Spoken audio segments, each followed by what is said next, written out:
Hey there, tech superstar. I'm Paige the Paper, and I'm here to help you save your CS First project like a total pro.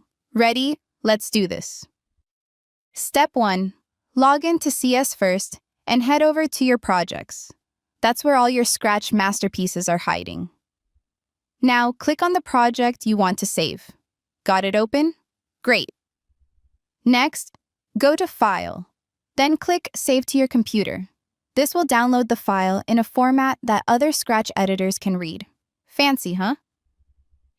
It's now sitting in your Downloads folder, but don't leave it there. Let's tuck it somewhere safe, like your Google Drive. Go to your Google Drive and click New, then pick New Folder. Give it a name like Scratch Projects or My Epic Coding Files. Now open that shiny new folder. Click New again, then choose File Upload. Find the project you downloaded. If you saved more than one, hold Shift and click to pick multiple files. Boom!